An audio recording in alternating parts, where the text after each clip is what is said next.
Je vous invite à ouvrir vos Bibles dans le Nouveau Testament, à la page 80.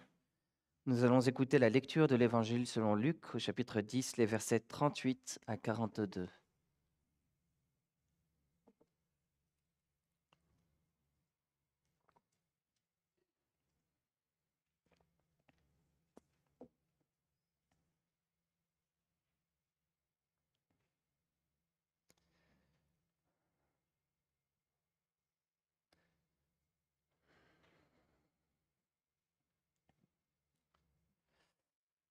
Donc Luc, chapitre 10, les versets 38 à 42. Dans ce passage, il est question de Jésus et de ses disciples. Écoutons le Seigneur.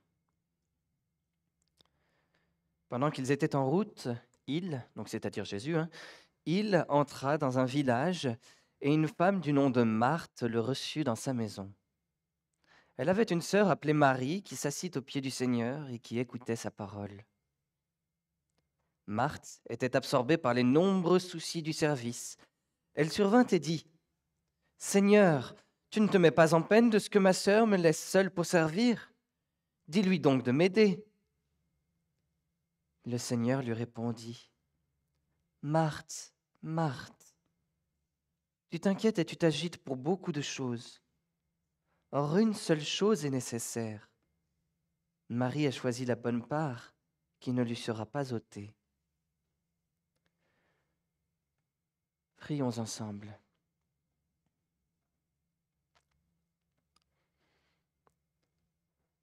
Seigneur notre Dieu, nous te remercions pour ta parole qui est pleine de grâce et de vérité. Nous te prions maintenant d'illuminer notre cœur par ton Esprit Saint, afin que nous puissions bien comprendre et recevoir ce message merveilleux. Nous te prions de nous rendre attentifs à ce message et de l'écouter jusqu'au point de l'appliquer dans nos vies, afin que ta gloire elle-même puisse resplendir à travers notre manière de vivre. En Jésus-Christ, nous te le demandons. Amen.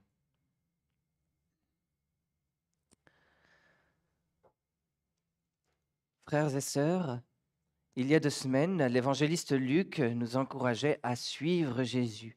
Et il nous disait que suivre Jésus peut être quelque chose de très coûteux. Depuis, peut-être que vous avez expérimenté à quel point cela peut être coûteux, notamment en termes d'énergie. Peut-être que vous avez fait beaucoup de choses ces derniers jours, que vous avez dû préparer beaucoup de choses, notamment pour Pâques, et que vous vous en sentez fatigué, épuisé, éreinté. Peut-être que ce matin, vous avez reporté 3 fois votre réveil parce que vous aviez vraiment du mal à vous lever. Peut-être que vous n'aviez même pas envie de venir au culte tellement vous étiez fatigué. Il faut reconnaître que ce sont des choses qui nous arrivent parfois. Dans le texte d'aujourd'hui, le Seigneur veut nous apprendre à écouter pour mieux nous reposer. Alors, la prédication d'aujourd'hui sera construite en 3 parties. Premièrement, un service utile. Deuxièmement, un activisme malsain. Et troisièmement, une bonne part.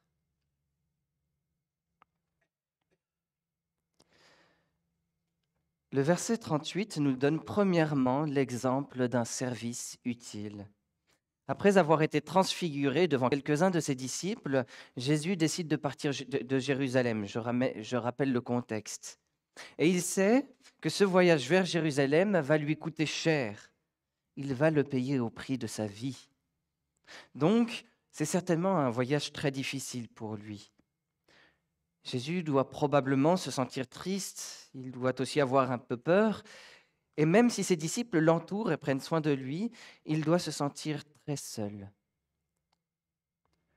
Cela dit, Jésus décide quand même de poursuivre son chemin avec eux.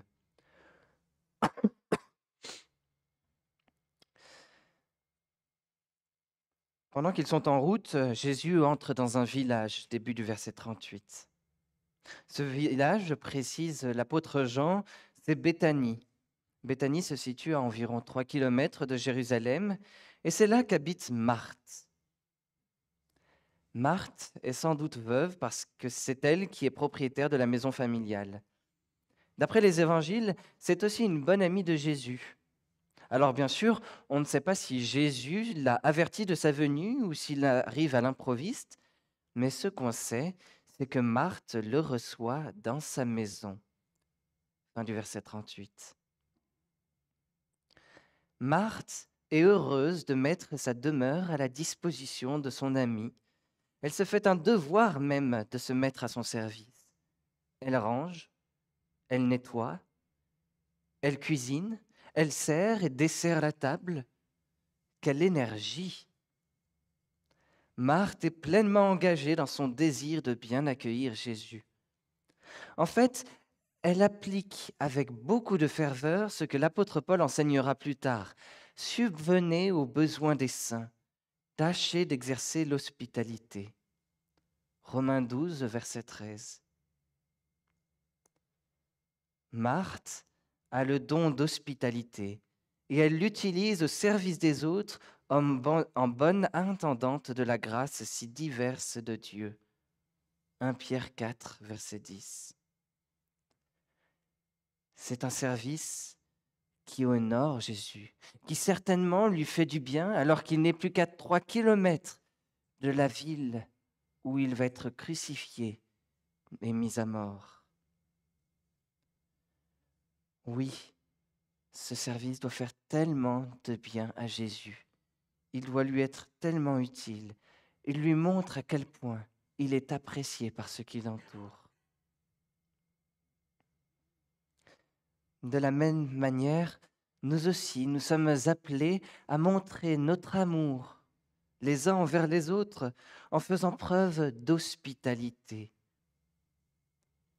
en nous accueillant les uns les autres autour d'un repas, ou alors si une personne vient d'un peu plus loin pour coucher. Voilà une responsabilité à laquelle nous sommes appelés par le Seigneur lui-même. C'est quelque chose, l'hospitalité, par lequel nous pouvons nous encourager, nous faire du bien, quelque chose qui est vraiment utile à la communion fraternelle. Et c'est aussi quelque chose qui honore notre Seigneur. Jésus lui-même dira, « J'ai eu faim et vous m'avez donné à manger. J'ai eu soif et vous m'avez donné à boire. J'étais étranger et vous m'avez recueilli, nu et vous m'avez vêtu. J'étais malade et vous m'avez visité. J'étais en prison et vous êtes venus vers moi. En vérité, je vous le dis, dans la mesure où vous avez fait cela à l'un de ces plus petits de mes frères, c'est à moi que vous l'avez fait. » Matthieu 25, versets 35 et 36 et le verset 40. Chaque fois que nous nous invitons, que nous nous accueillons les uns les autres, c'est Jésus que nous accueillons parmi nous. L'hospitalité, voilà une responsabilité à laquelle nous sommes tous appelés. Mais nous devons quand même bien reconnaître que certaines parmi nous ont un don particulier pour bien accueillir. Le Seigneur nous a tous accordé des dons comme l'hospitalité pour que nous soyons utiles à son Église. Alors peut-être que certains d'entre vous n'ont pas ce don d'hospitalité. Peut-être que vous avez plutôt un don de coordination pour arranger les événements ou pour mettre en contact les personnes. Peut-être que vous avez plus un don de discernement pour reconnaître l'erreur et la vérité. Peut-être que vous avez un don de prière. C'est un don qu'on ne voit pas, un don qui se fait dans le secret de sa chambre, mais qui est utile à la communion fraternelle. Peut-être encore que vous avez un don d'évangélisation.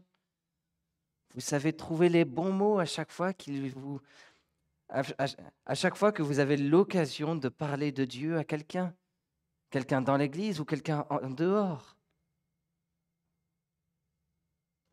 Il existe encore une multitude d'autres dons que le Seigneur accorde aux membres de son Église.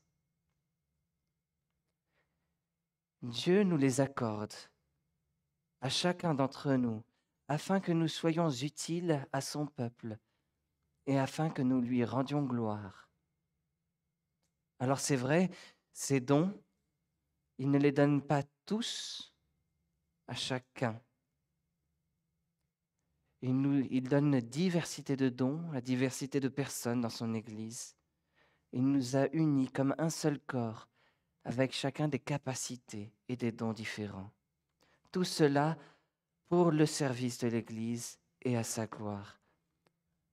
Alors ces dons-là, dons d'hospitalité, dons de coordination, de discernement, de prière, d'évangélisation, etc., recevons-les pour rendre des services utiles à l'Église et à la gloire du Seigneur. Voilà ce que nous enseigne, premièrement, le service utile de Marthe. Les versets 39 et 40 montrent deuxièmement comment un service utile peut parfois se transformer en activisme malsain. Marthe, en effet, n'est pas toute seule à vivre dans sa maison. Elle a une sœur appelée Marie. Or, voilà que Marie s'assoit aux pieds du Seigneur et qu'elle écoute sa parole. Verset 39. C'est quelque chose d'extraordinaire pour l'époque. Même si le judaïsme autorise les femmes à recevoir une instruction religieuse, il est inouï qu'un enseignant permette à une femme de s'asseoir à ses pieds.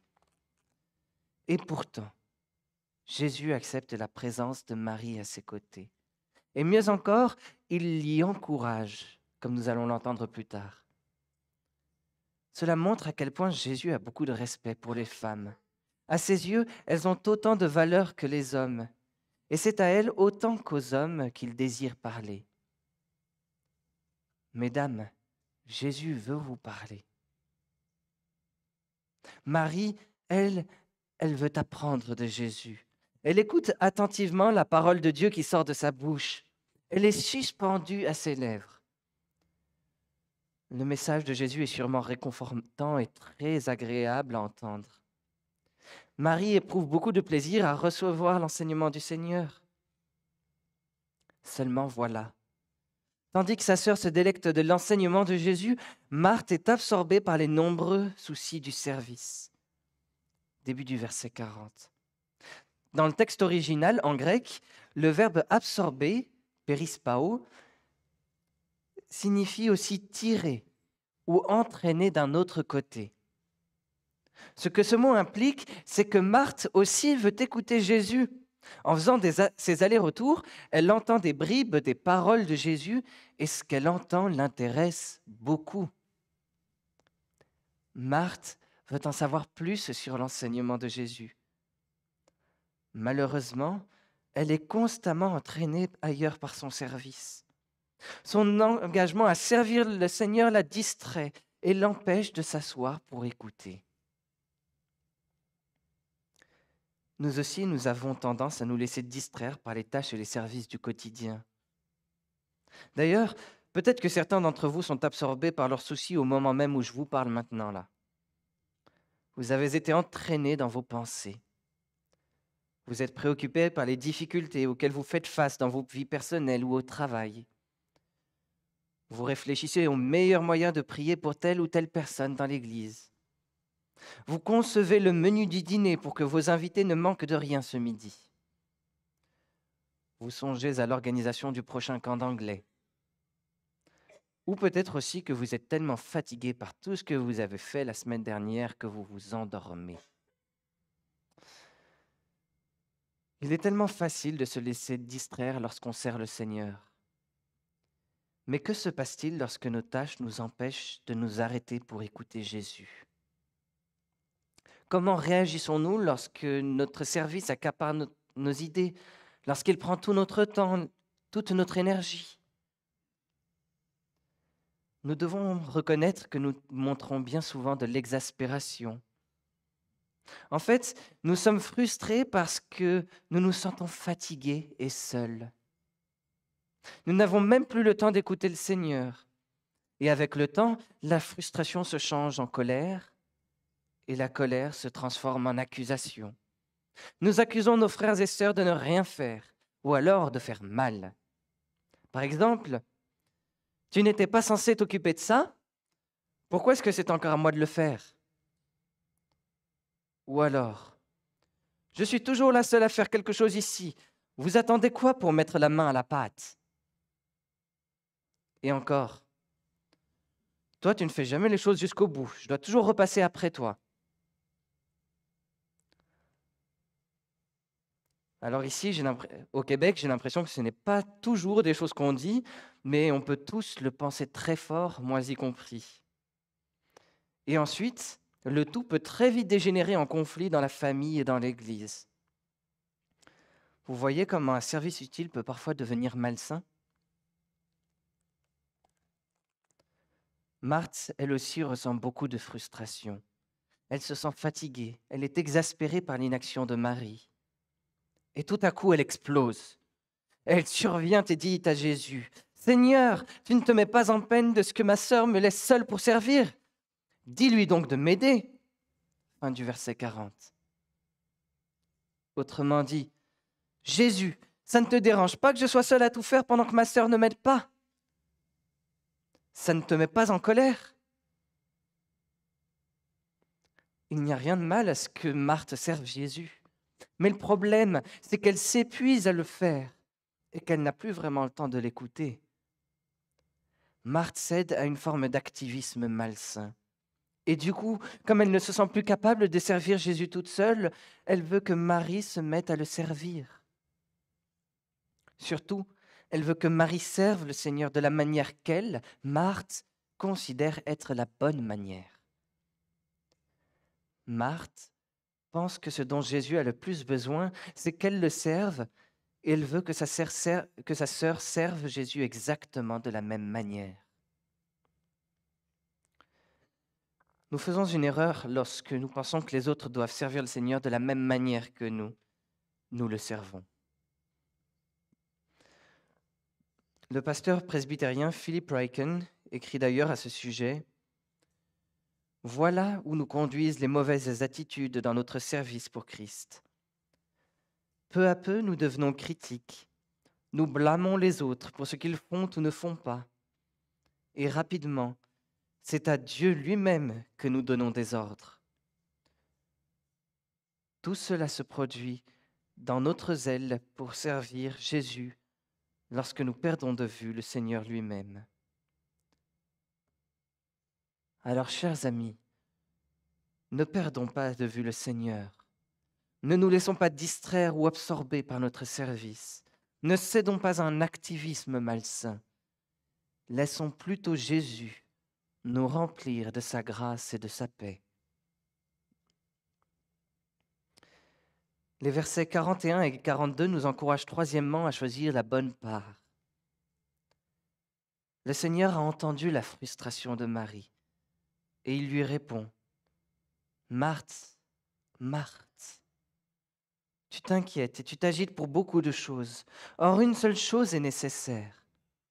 Marie a choisi la bonne part qui ne lui sera pas ôtée. » Versets 41 et 42. Jésus ne prend pas parti. Il ne renvoie pas Marie à la cuisine pour aider Marthe. Mais il ne dit pas non plus à Marthe d'arrêter son travail, de s'asseoir et d'arrêter son enseignement. C'est un point très important à retenir. Jésus ne désapprouve pas les activités de Marthe en tant que telles, car elles sont aussi le résultat de l'amour qu'elle lui porte, et parce qu'elles sont destinées à le servir. Jésus apprécie ce geste de Marthe. Il le reçoit comme un geste d'amitié. Mais c'est son attitude erronée, révélée par l'accusation de Marie et son insatisfaction à son égard, qui doit être corrigée et réprimandée. La question n'est pas de savoir qui fait quoi, mais quel est le type de relation que Marthe entretient vraiment avec Jésus. Jésus aime Marthe autant qu'il aime Marie. Il aime Marie en protégeant le temps qu'elle passe avec lui, en la félicitant d'avoir choisi de s'asseoir à ses pieds et d'écouter son enseignement, en notant qu'elle a choisi une bonne part. Mais Jésus aime aussi Marthe. Et la preuve, elle se trouve en 2 mots. Marthe, Marthe. Le fait de prononcer 2 fois le nom de Marthe indique l'intensité de l'amour que Jésus éprouve pour cette femme. Jésus a de la tendresse pour Marthe et il la réprimande gentiment. Il lui révèle tendrement son péché, à savoir qu'elle s'est laissée distraire par son service.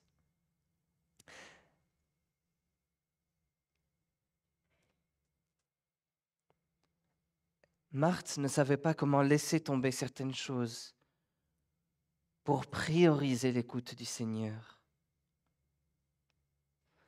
Les responsabilités de Marthe qu'elle s'est attribuées elle-même l'ont détournée de ce qui comptait le plus. Jésus-Christ. Il en va de même pour nous.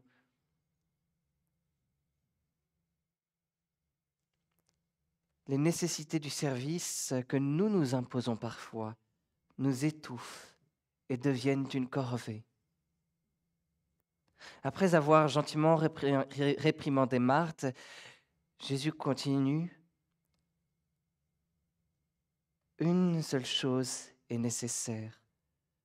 Marie a choisi la bonne part qui ne lui sera pas ôtée. Verset 42. Marthe a une liste tout entière de choses qu'elle pense nécessaires pour servir Jésus. Mais Jésus dit qu'une seule chose est nécessaire, une seule. Quelle est cette chose? Certains commentateurs pensent que Marie préparait un repas élaboré et que Jésus disait qu'un seul plat simple était nécessaire. Mais le texte nous indique autre chose. Il nous indique que ce qui est nécessaire, c'est de s'asseoir au pied de Jésus, comme l'a fait Marie, et d'écouter ce qu'il dit, d'apprendre à connaître Jésus tel qu'il est réellement.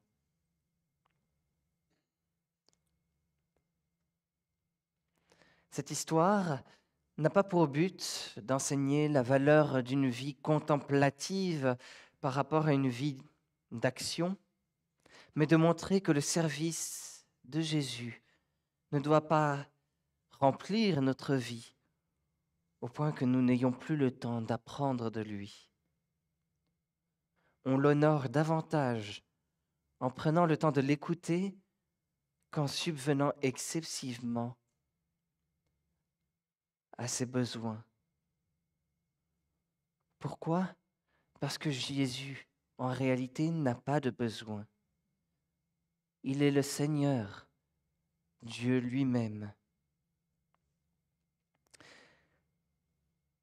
Jésus, qui avait tout au ciel, est descendu du ciel pour nous rendre visite ici-bas. Et il n'est pas venu pour être servi, mais pour servir lui-même. Il a servi le peuple de Dieu de multiples manières, en guérissant des malades, en chassant des démons, en multipliant des pains. Il nous a servis de manière ultime sur la croix. Et là, sur la croix, il est mort pour nos péchés, afin que nous recevions le pardon éternel de Dieu. Par ce sacrifice unique de Jésus-Christ, nous connaissons la réconciliation avec notre Seigneur. Par sa mort et ensuite par sa résurrection, Jésus nous a acquis et garanti un repos éternel.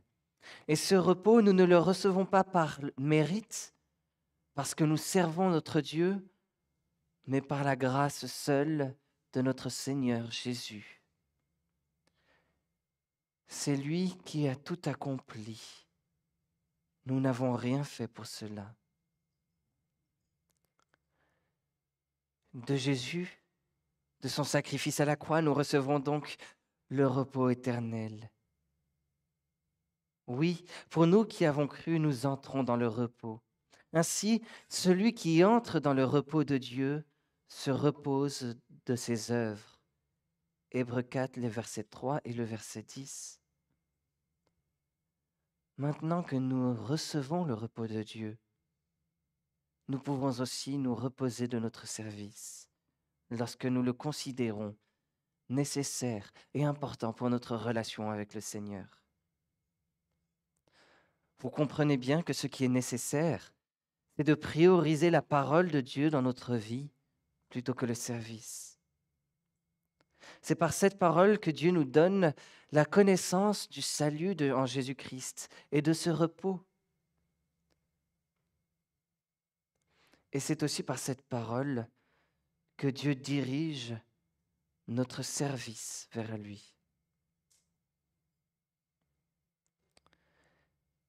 Parmi toutes les nécessités de la vie et parmi tous les services, il y a une nécessité suprême qui doit toujours avoir la priorité.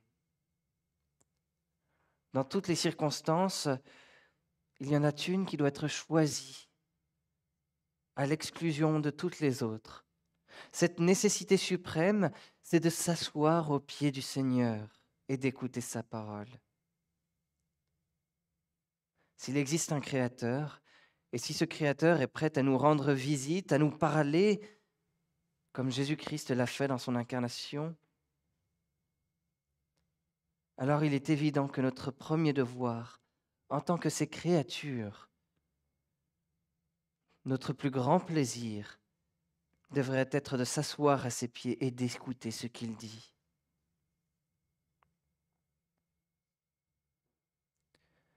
Remarquons enfin que Jésus ne dit pas à Marie qu'elle a fait un meilleur choix. Il dit plutôt que Marie a choisi la bonne part. Il est bon d'aimer Jésus en le servant, comme Marthe le fait, mais il est préférable d'aimer Jésus en l'écoutant. Le service est essentiel dans la vie de chaque croyant, dans nos vies, mais il est encore plus important de passer du temps avec Jésus. Et nous le faisons en passant du temps dans la parole de Dieu. Et c'est en passant du temps dans la parole de Dieu que nous apprenons comment Jésus veut que nous le servions. Voilà pourquoi nous devrions passer autant de temps dans la parole de Dieu. Voilà pourquoi nous sommes appelés à lire la parole de Jésus-Christ chaque jour, le matin dès le réveil et le soir avant de nous coucher. Si pour certains d'entre vous, il est trop difficile de la lire, nous pouvons toujours l'écouter, écouter des enregistrements, écouter quelqu'un qui nous la lit. Écouter la parole de Dieu doit être une priorité. Et c'est pour cette raison aussi que nous allons au culte le premier jour de la semaine, le dimanche comme aujourd'hui. C'est pour nous reposer auprès du Seigneur avant d'entamer toute une semaine de travail.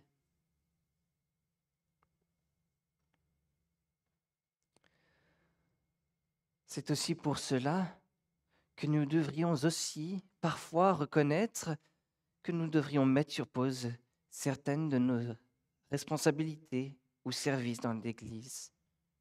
Si nos pasteurs, nos anciens, nos diacres se sentent fatigués, frustrés à cause de leur service dans l'Église, nous devrions considérer comme une bonne chose qu'ils diminuent leurs activités pour passer plus de temps dans la parole à écouter Jésus.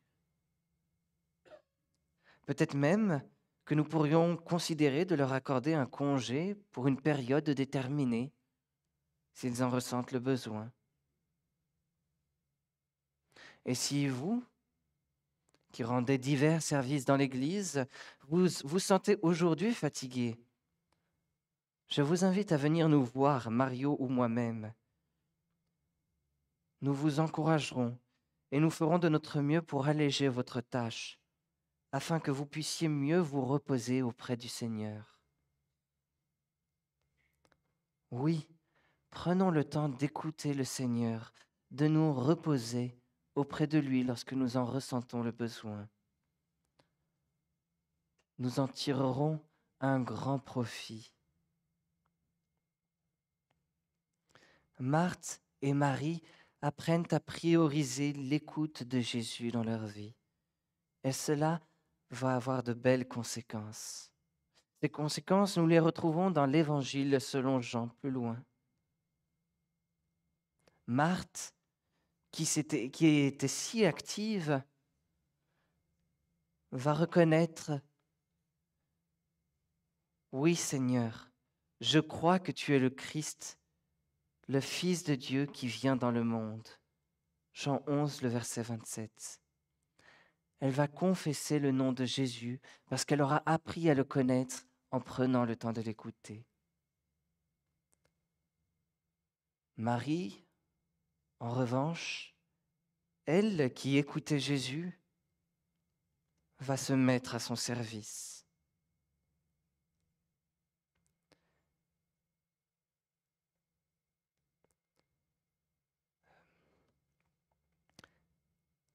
Elle va s'approcher de Jésus avec un vase d'albâtre rempli d'un parfum très précieux.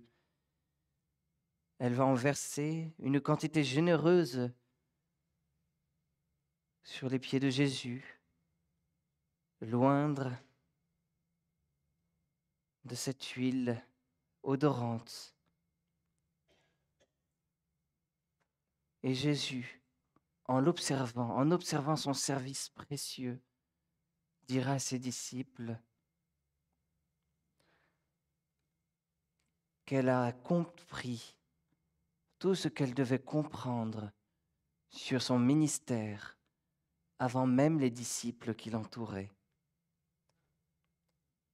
Vous voyez à quel point le service et l'écoute du Seigneur peuvent être complémentaires pour mieux montrer et pour mieux comprendre à quel point Jésus veut nous donner du repos.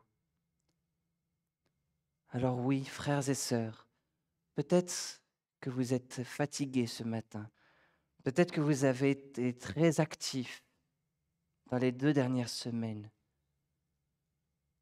Aujourd'hui, dans la semaine qui vient, prenons le temps de nous reposer auprès du Seigneur Jésus en écoutant sa parole. Nous prenons encore quelques instants de silence pendant que les musiciens se mettent en place.